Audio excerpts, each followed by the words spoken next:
You see that little guy right there? That's me. My name's Carl. And that scary guy that's holding me? That's Opa.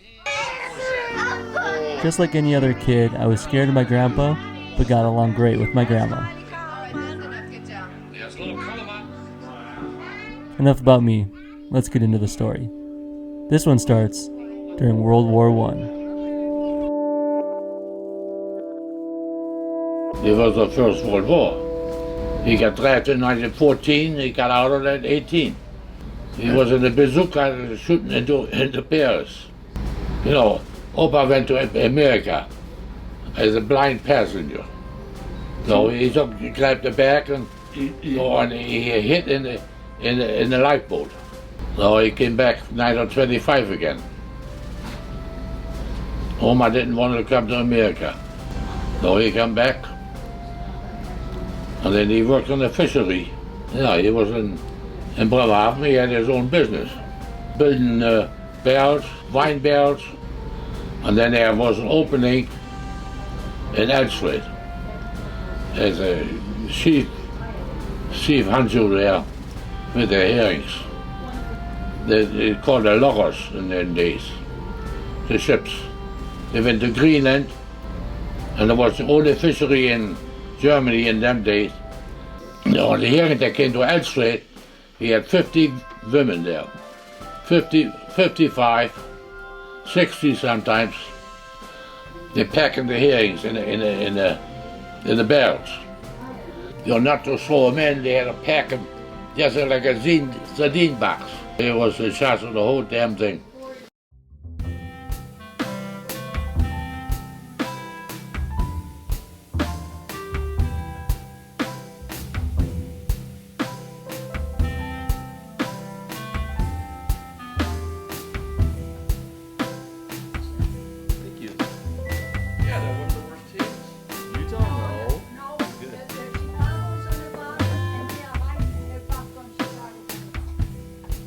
Unfortunately, Opa didn't talk too much about his early childhood. However, he was born August 10th, 1929, in Bremerhaven, Germany. We're going to pick this story back up in 1943.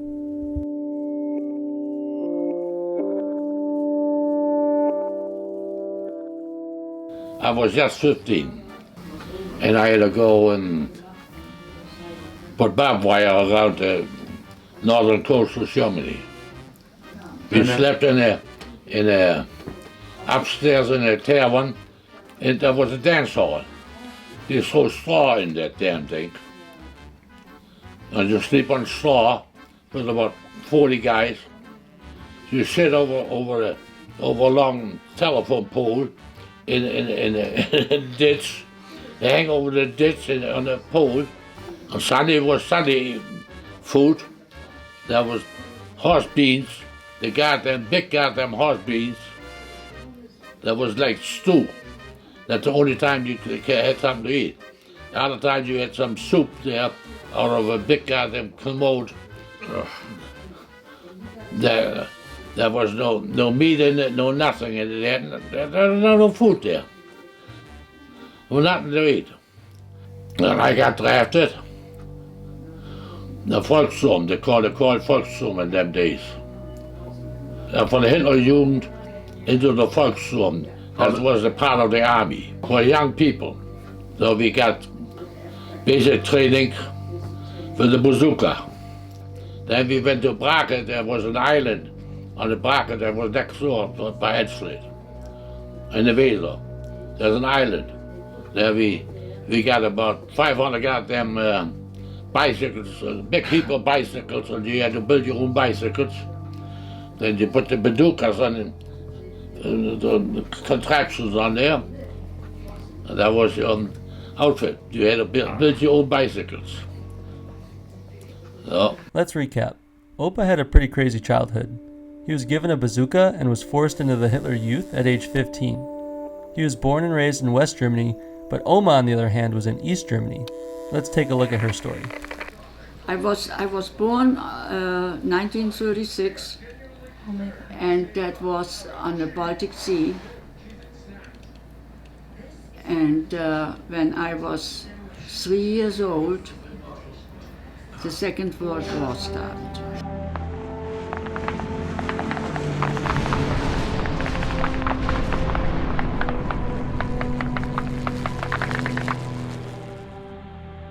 And so far it was okay, because that was Russia, but later on when American came, that was in 42 in England, and then we had a problem. And later on, in 1944, my sister was born, and from my uncle, he had a son too, and that was almost the end of the war, and then he died on hunger typhoid. When the war was over in 45, we had to leave before, because I was born in one of, they called it Stettin, so we had to go further west, what was then later on East Germany. And luckily all the men were in the war. By that time I was 8.5 years old. There was absolutely hardly any school open because it was all bombed out. We went to the other city called Greifswald, and my grandfather had to take care of all the women then, you know, his daughter, my mother's sister, because we were afraid when, even though the city surrendered, that Russians, you know, there was lots of rape and everything. Anyhow, when we left, then we found out the city then surrendered, but Stettin was still occupied by Russian soldiers. But at that time, there was absolutely nobody there who would take care of us. We had to be on our own. We had to beg for food and for this. And when we came back to our town, what was a little bit outside of the city, that was bombed out from my grandparents, and from my other grandparents. They had a house that was occupied by Russian soldiers.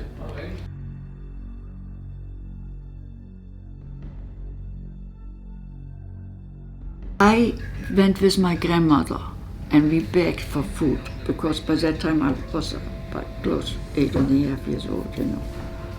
And some Russians, soldiers, they felt sorry too for the kids, you know. So anyhow, there was a big shipyard, you know, and all the Russian soldiers, they were there, I don't know. And at one time, I had a little pot where I begged for food, you know. They didn't get much to eat either.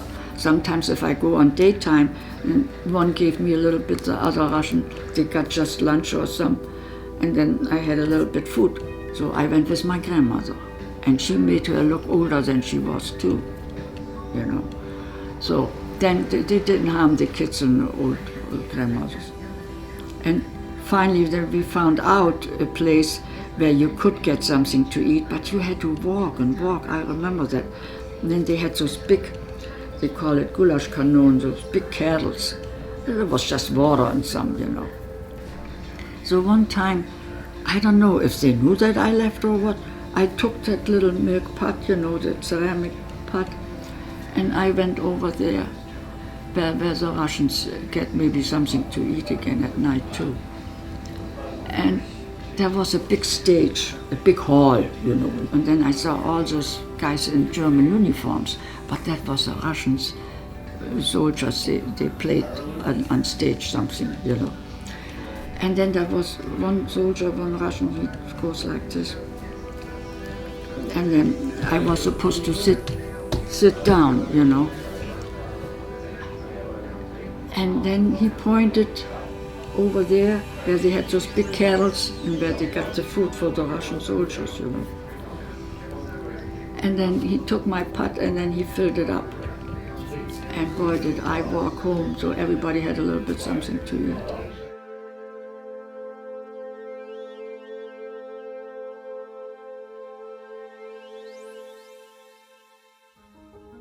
by middle of the night, because actually there was lots of Germans. They had to stay then there, and the Poles took over and they didn't let them go out anymore either.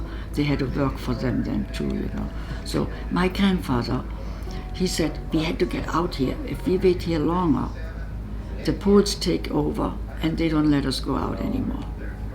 And that's when we went by. Middle of the night, we left everything again, what maybe we had. Just what you could carry, we went again. That's it. We had to go there where they put us, and tell you the truth, even the German people, they didn't like us. But I mean, that was the way it was. And that's where I went to school, and I was almost 8.5 years old. And they put me in first grade. Would you believe it? You know what, when I went then to school in East Germany, there was more refugees. They came from the east, further from the east than I came, you know. And the other ones who lived there, they didn't lose anything. They had everything. And then they were really mean, you know. And then my girlfriends, like I said, one is now in Cologne, the other one is in Berlin. And I'm still in touch, I call them and all that. We were in grammar school, but they were refugees too, like me. And me, maybe I exploded already at grammar school, you know. I had too much. She said something to my girlfriend from Berlin, I think, or the one from Cologne now. And I was looking for something to let them have it, you know, because they know how I'm explode. And then I said, what did you just tell her? You know, maybe in another word, why don't you move out and go where you come from, you know? Well, that was my way too, you know, if somebody would have said that to me. They knew better. So then I said, what did, oh, well, we didn't meet. I said, what? I gave her 2 slaps. She goes to the teacher, reports me. That I slapped her.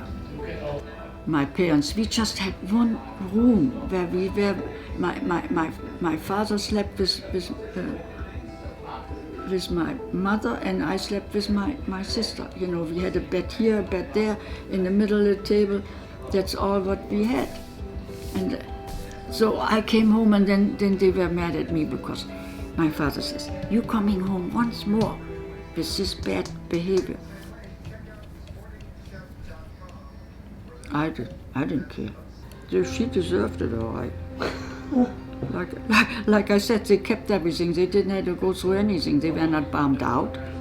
They didn't have air raids. Even if we were still at home in 1944, we had to go to the bunkers. The sirens went on. The first few years we went in the basement, but then the sirens went on. And then we knew that they are close, because that's when the Americans came in, you know.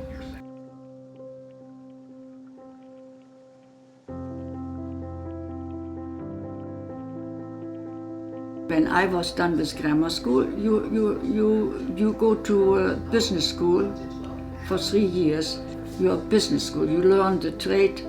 It's like a trade school. You learn it from scratch. So then I was done in 2.5 years. Actually, I was in bookkeeping, and I had about 20 stores from our city where I had to take the bookkeeping over from grocery stores.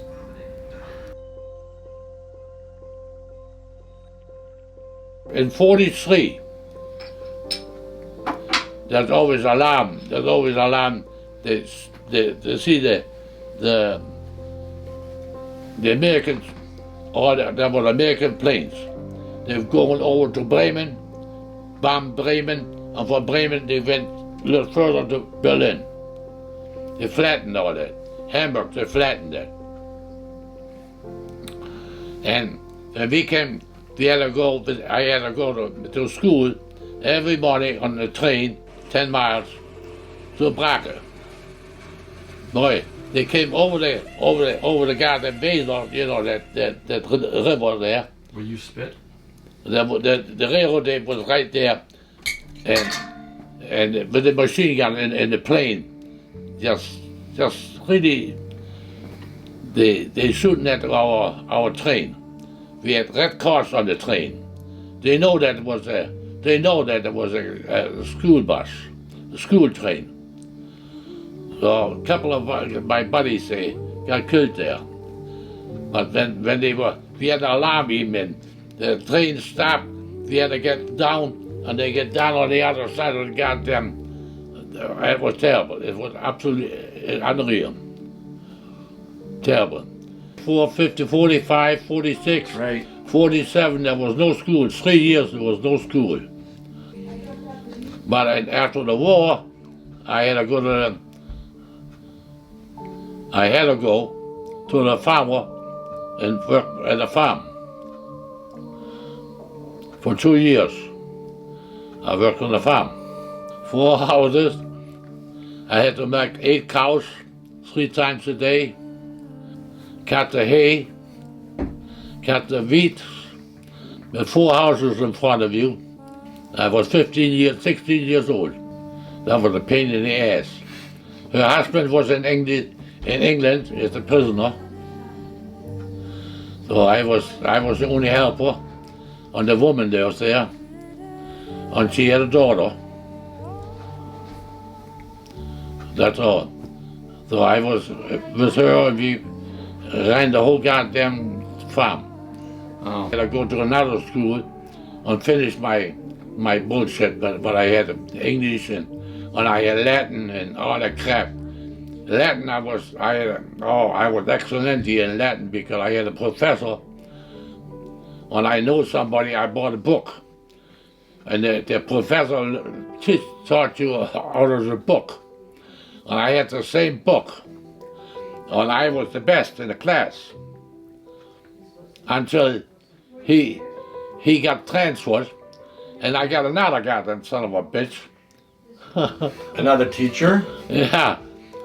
And I didn't know a damn thing. I know nothing, because I just got out of the book. Oh. I had no interest in I'm not going to be a doctor, and I didn't want to be a pharmacist, and I don't want none of this crap. Not Latin. That was English was bad enough. I like physics. I like. Yes, I wanted to be an electrician. I like to be an electrician. I wanted to work with my hands. I always liked that. When I got out of school, I wanted to be an electrician. I couldn't find no job. So I finally opened the carpenter master. He had about 5, 6 guys working for him, building houses and all the crap, and we had doors and windows and all that shit. So I had learned a trade, like 3.5 years. I built coffin, I put the dead ones in the coffin. Right. Yeah. And then that. When they didn't fit, then the cover, we took a rope around it, and a stick with a rope, and they get that goddamn thing. And we didn't have no screws. We had to nail the damn thing down. Nail it. That's all about it. You break the neck, the beat. The legs. The legs. They fit in the damn thing. That's when he's quit. He said he climbed in there and you have to break the legs. Oh, that was bad. See, in them days, you don't have automobiles, no automobiles. The only thing you had is a cart, big wheels with a cart, like a cart. Mm-hmm. Big wheels on it, and put the coffins on there, and then drive it to the house. I never had to do the front, because they make funny noises when the air comes out when you pick them up. But I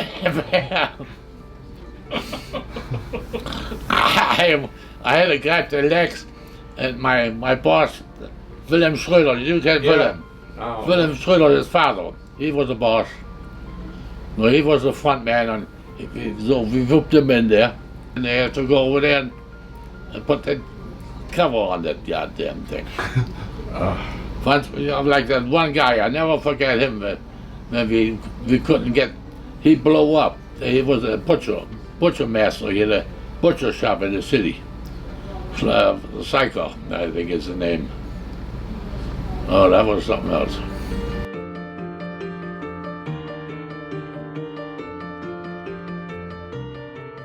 So we built that thing up there, the clock thing. Clock And tower. and then we installed that mechanism. But I mean, see, in them days, you don't have no crane, and you don't have, that's a job to drag that damn thing, son of a bitch, up there.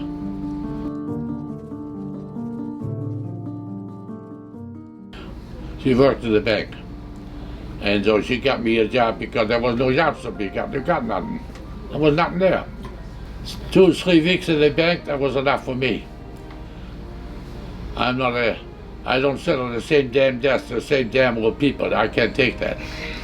That's not for me. And the cigarette was $5, 5 marks. And I earned 30 marks a month. You gotta figure that one out. And that for 3 years, 3.5 years.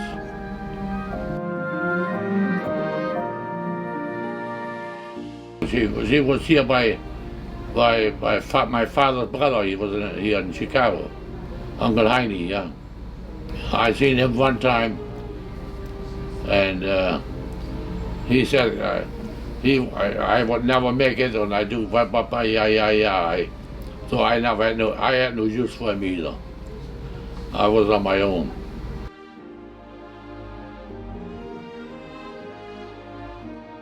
I left in Bremerhaven and got here on the 1st of December. What was the name of the boat? America, on Bremerhaven. That was a lot of money. You couldn't, they had only a few ships in them days. I stayed one night with Uncle Johnny, and then I took the train. I went to Chicago. Oh, yeah. I lived with Lee for 2 months. 2.5 months, or something like that. Then she moved out and got married with Jean, Uncle Jean. On a Saturday, Lee made a phone calls. 10, 12, 20 phone calls for looking for a job.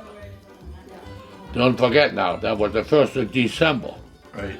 There was this, the snow was this high, and looking for a carpenter's job. That's pretty stupid. Just before Christmas, right?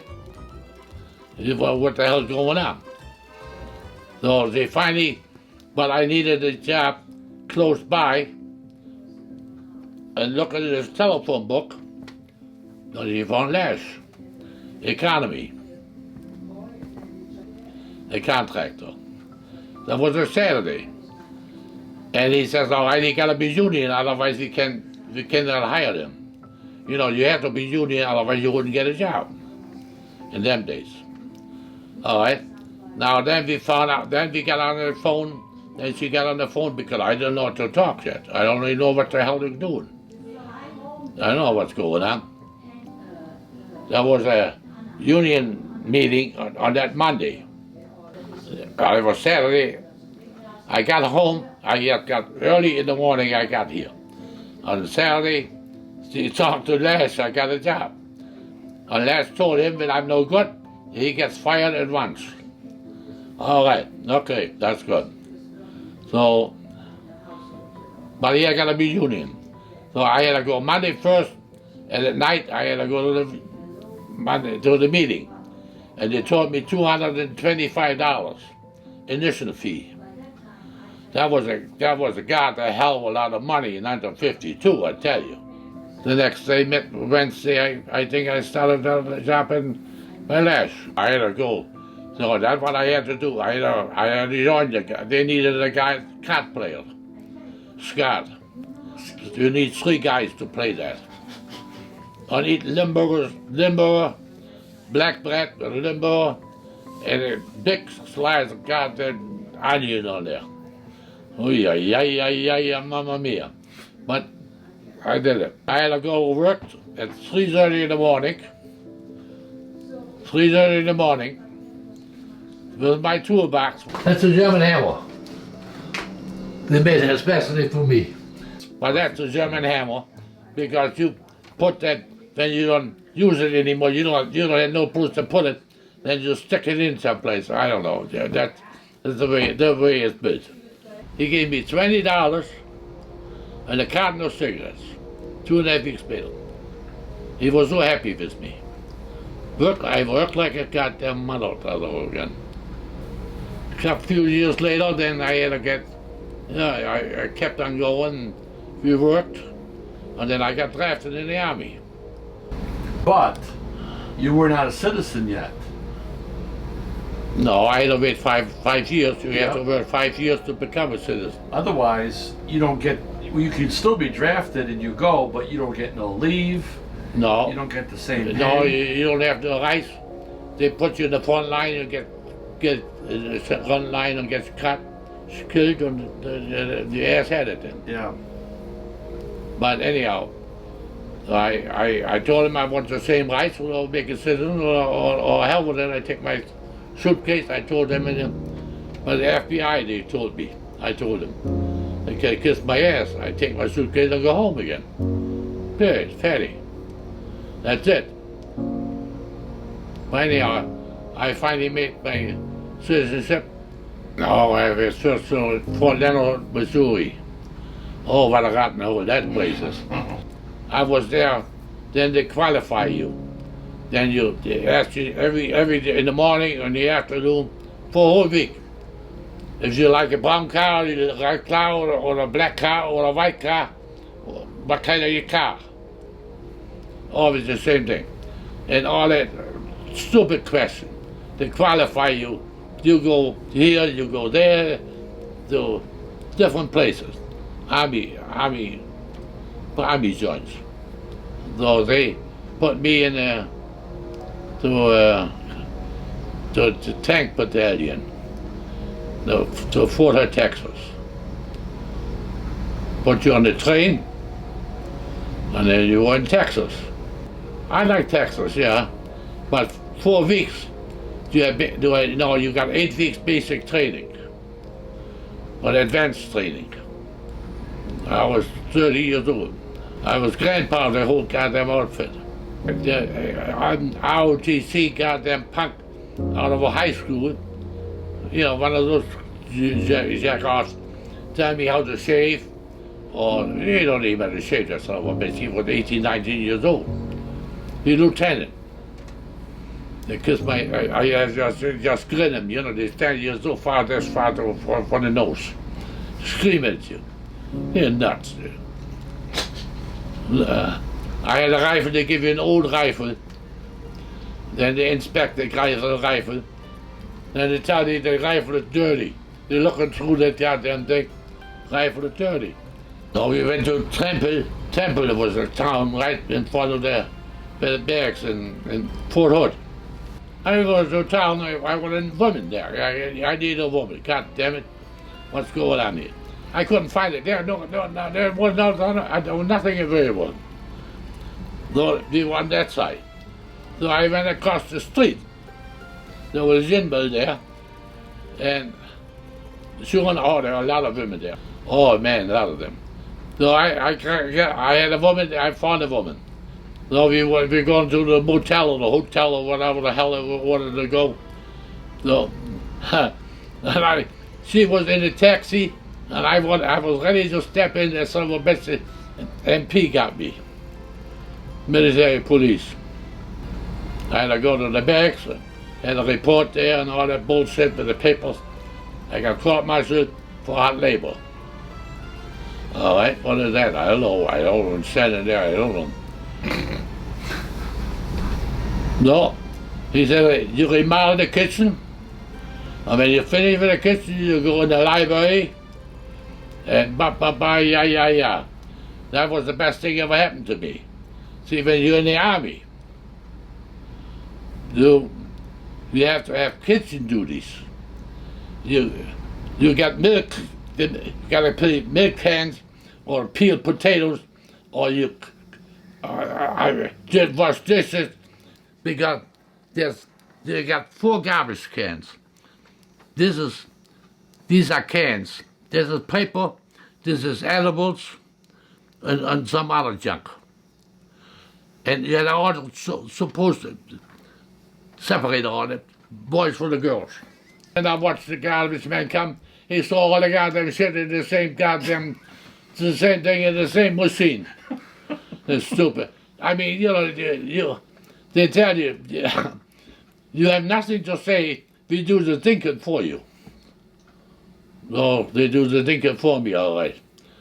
So, but anyhow, now when I got hard labor, no more kitchen duty. They couldn't get me for nothing. No more shithouse cleaning. You had to clean the shithouse with a goddamn quarter. Scrape the shit out of the side. That was unreal. Every night they wake you up at 2 o'clock, 3 o'clock. You gotta take your mattress. You gotta take your mattress and hump around the goddamn big bears at 2, 3 o'clock in the morning. Oh man, that was something else. I didn't go shooting. I didn't shoot. I never shot. But I got a sharpshooting medal. Oh yeah, even on my book. I got a sharpshooter. I got drafted on the 29th of October.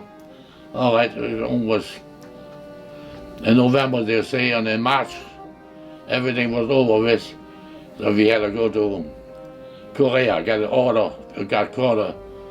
So we took a train to Seattle.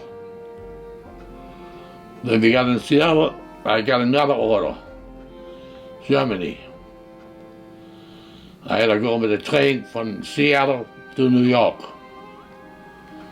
Then I called my father, my mother, that I was coming for that on that ship. By that time I knew what ship it was. We are in the 5th floor downstairs, a couple of battalions. Upstairs there were families and kids. And everybody got a job. Shit house cleaning, in the kitchen clean. There's a lot of goddamn shitty jobs there. But anyhow, I was lucky, I was in the bakery.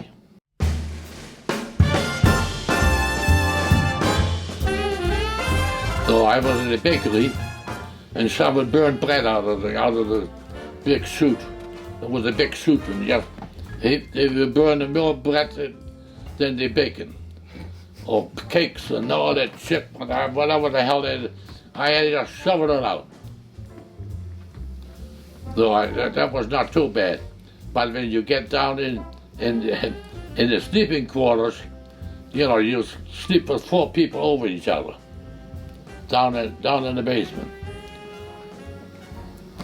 It stunk. Oh man, that was bad. It was bad. That was bad. So, but anyhow, that takes about 14 days. And then we got to Bremerhaven. And I had time enough to look over the side of the ship, transporter. My mother and father were standing down there on the pier. They let them in there. And the train was sitting right next to it. So I want to go down there, didn't want to let me go. So I had to go to the priest. And army, they're pretty, they got something to say in the army. So he gave me the permission, I could go downstairs. So I seen them. I had cigarettes in I had a big coat on them. I had coffee, some cigarettes. Almost stuck it in there. They were not supposed to have that, You're not supposed to take it out. But anyhow, everything was fine. And then we went to, still don't know what town we went to. And then finally we wound up in Ulm. There was 3 units in Ulm. American units, battalions, 3 battalions, in 3 different places in Ulm. We went to to the Adelsberg. To me, it was the best place there is. But anyhow, they called me, there was a battalion here, the whole battalion is standing there. Battalion is about 650 people, 250 guys. They called me first. Battalion commander, jeep driver. Oh shit, I thought, that's a hell of a nice job I get. Everybody getting the job, you know. After 3 weeks, I tell you, I had it up to here. I had to be there at 6 o'clock, pick him up. At night, I gotta bring him home. I drive him to the city. I drive him. I full maintenance on this goofy Jeep. I gotta wash his Jeep. I couldn't. I have to translate things. If I don't have to translate, I had to open up the hood and act like I'd clean it. I had to look busy. You know how that is. Just like you're working now, you gotta look busy. No, I called in sick. I had enough of that. So they found another German guy who was a citizen and could speak English and German.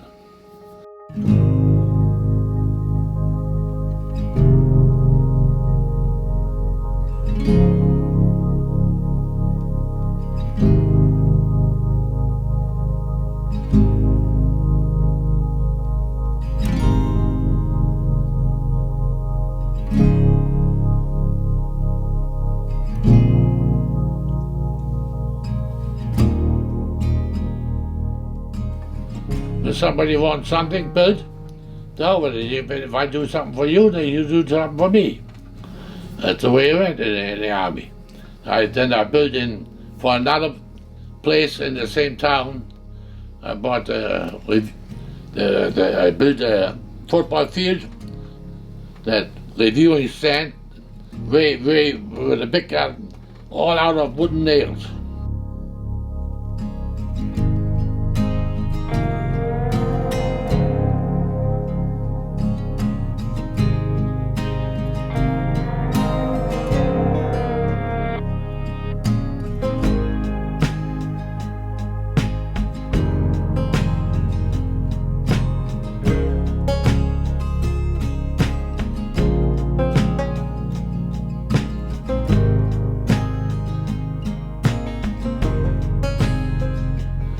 Oh yeah, that was pretty. I had fun. Then we went on a maneuver. I had to go 4 times on a maneuver. And the time I was there.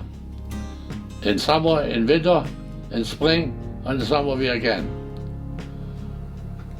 And I got a big 5-ton big truck. That was my job. Buy the beer. Sell the beer for 10 cents a bottle, bring the beer back to the brewery, sell it up again on ice at night for 5 o'clock, from 5 to 9, I have to sell the beer. That was my job on the maneuver. No, I never shot. I think, personally, I had a nice time in the army. Had my accordion with me.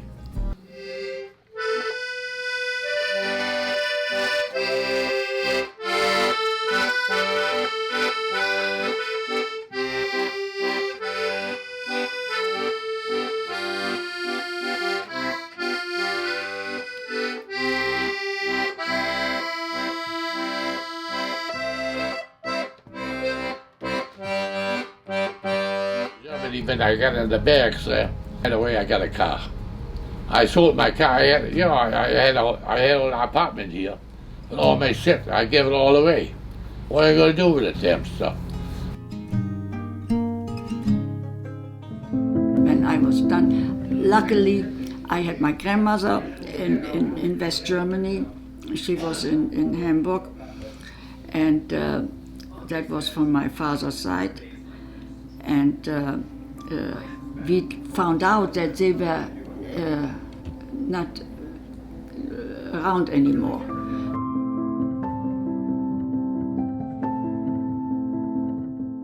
he was always on one of those freighters. And somebody said the ship went under, so we thought maybe they were gone. We found out, my father found out too, through somebody else, we were still in East Germany, that his parents are still alive. They saw the boat. The boat was, the name was Ruth, R-U-T-H, the name, you know. They said, we saw the chimney in Hamburg. The ship is in Hamburg. They're living on the ship there. And they thought the ship was gone down.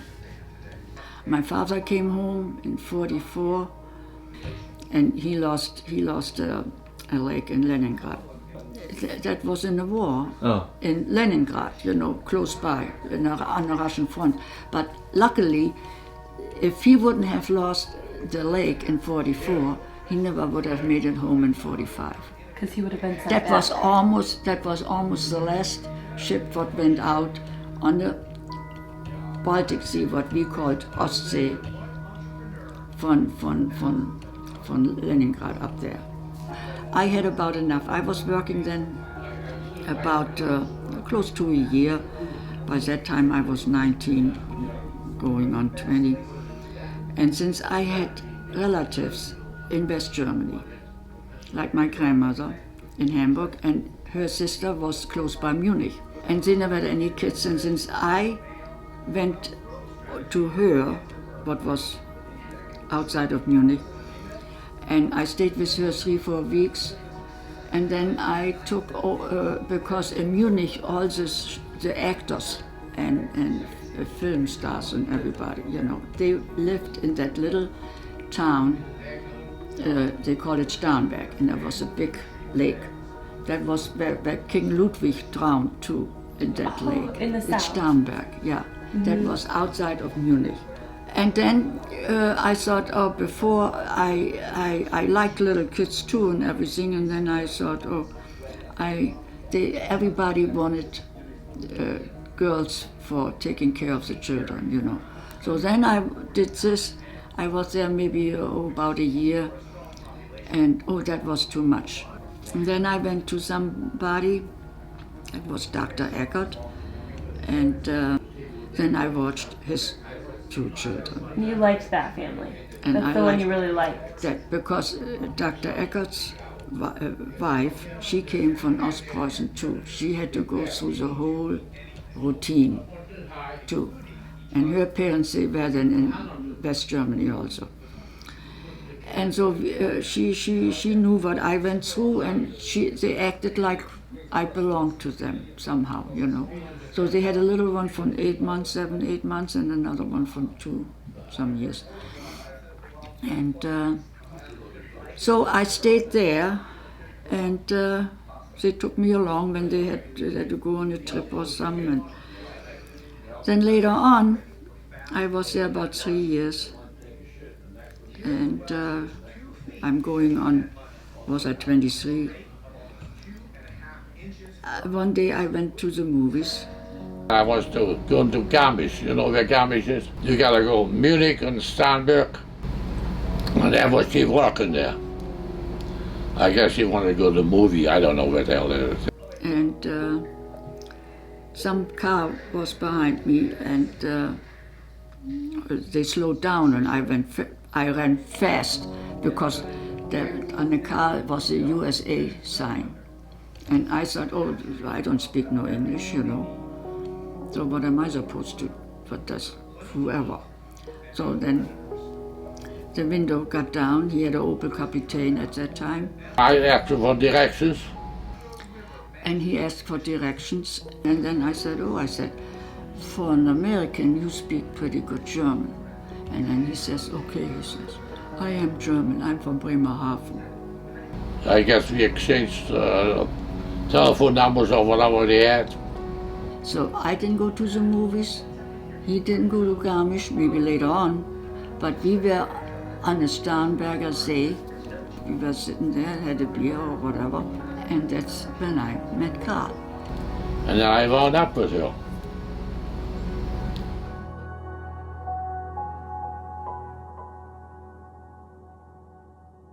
and he asked, he said, okay, maybe if we could meet again, or, and I said, all right. So, and then that's when it started. So he paid the guys off in his group there, so they stayed put the weekend, so he could take a weekend off, He paid the other guys to cover him so he could come see you. Yeah, because, there was 7 or 8 people in, and you cannot get everybody out of the barracks there for a weekend, because then the other ones have to stay. And we met almost every weekend. Then he had brought some papers, and he says, well, you have to fill this out. And I said, for what? That was all in English. I don't know anything. He says, maybe that was his proposal. He says, if you wanna get married, you have to fill this out. In Germany, they have a place too where you could get married with your papers and everything. You needed 2 witnesses too and everything. And then we wanted to get married on a Wednesday because it happened to be Thanksgiving on the 26th of November that year, And then City Hall, or that place where it was closed. So on Wednesday. I remember. So we had to do it on Thanksgiving Day. There was 2 German guys too. They were drafted, at least I could talk to them. And the one was driving us. And when we got to City Hall, when we got out of the car, I got the pictures and everything. There was the whole gang from his outfit. Everybody had the uniform on. You had that one on too. And they were saluting, and we went to the office there, up in the building. And so then we went there, and then we got married, and then Karl made arrangements, and then we had a nice little restaurant, and then we had the whole outfit, even the colonel and the things, and with their wives, and then some soldiers had German girlfriends too, and then we came all together. That was our wedding. No relatives. And then the next day or 2 days after that, we went to my parents in Lübeck.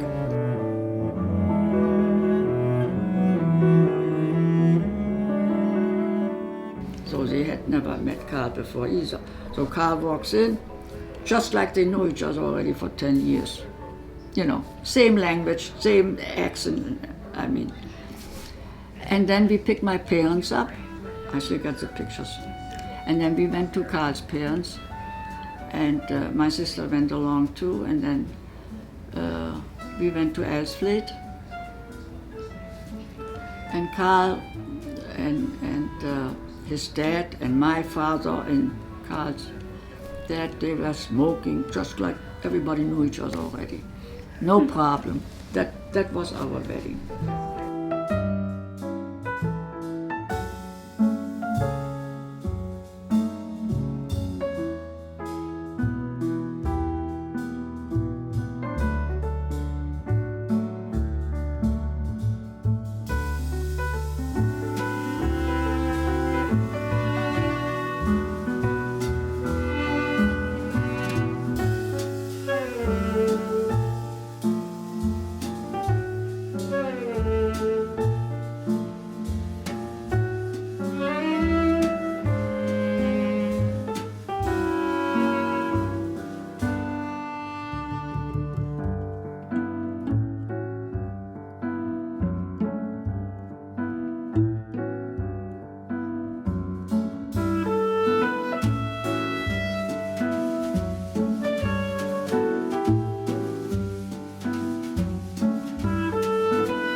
In February, I didn't feel good.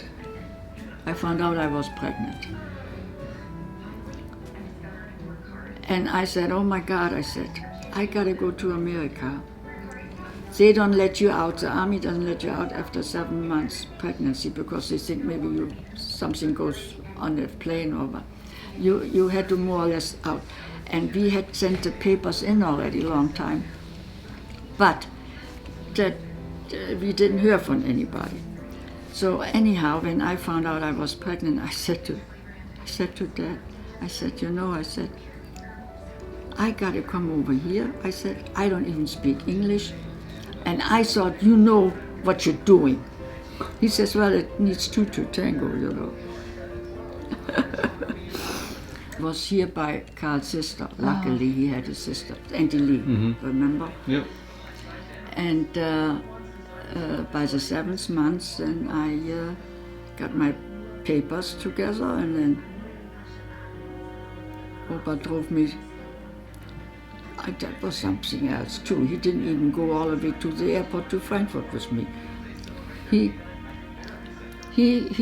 put me on a bus, and I took the bus, and I went to Frankfurt, and I found the airport. I mean, I was 7 months pregnant. Now you figure that out. But anyhow, the problem is where I learned English or conversation is because all his workers were American people. He did not belong to German clubs, he did not belong there, he didn't want no part of that, and I was perfectly all right with everybody. And they had little kids too, and they visit me on Damon Avenue, and with hand and feet, maybe we tried talking to each other, so I don't know. I did not have one lesson of English, I did not have nothing. I just learned it, because Bruce was a baby, I had to stay home. Where am I supposed to go? Right? To learn English, to school or something. So I just picked it up. TV and people who talked to me a little at a time, and that was it.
We just arrived here at beautiful Holland, and we're having a good time. The weather's about 65 degrees, and I think how are you enjoying the trip so far, Sandy? Oh, it's just terrific. And Sandy's enjoying herself, and there's not a cloud in the sky, and I think it's gonna really be a dynamite day.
on. The other way. Don't cover car. Hey, you looking nice in there.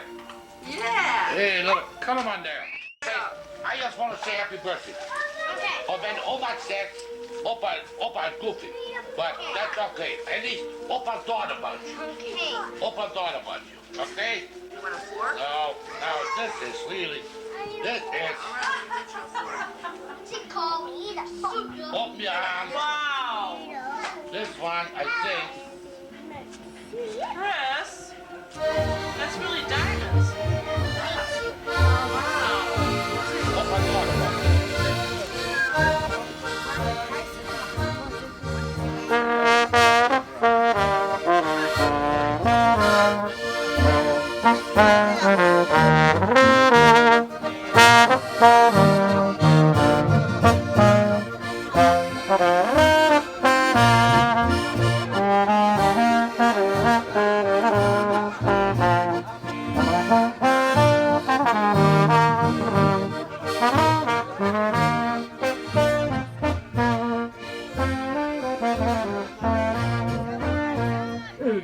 Happy birthday, Opa. And there it is, the story of Oma and Opa. I hope what you take from their story is that you don't have to be a product of your environment. You work hard so you can play hard, and most importantly, make time for those you love.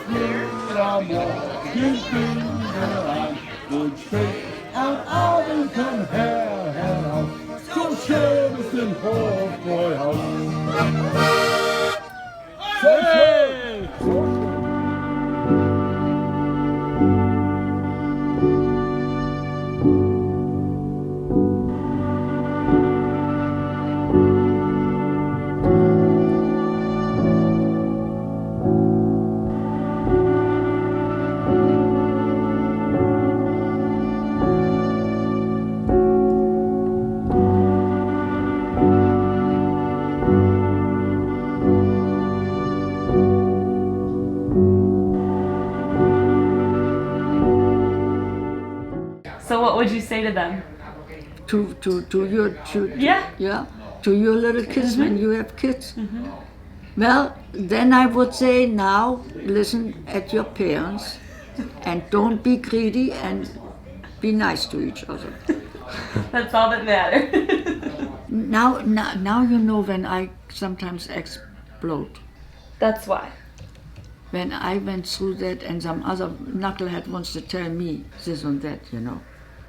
That's why you explode. Then I said, hey, just like somebody asked me, how do you spell? I said, what do you mean, how do I spell that? You went till 18 years to school and you don't know how to spell? What's the matter with you? I was on 63rd Street. That was my second job in America. That was in December. Colder than the bitch. That was in the Sears Hotel. We worked. There was a White Castle right across the street, and they looked gray. So they said, give me one. And the other one said, give me 6. The other one was 8. The other one was 10. I thought, you know, nuts or some goddamn thing. You know, but see, I don't even know nothing. I couldn't even speak any English. They laughing like a son of a bitch. Me, they got fun with those goddamn things. There's lots of birds flying there. Seagulls. Seagulls. And they put that plate right in front of him, and he grabbed his fork and his knife, and he's ready to cut, and then that bird shit right on the schnitzel. Right on the schnitzel.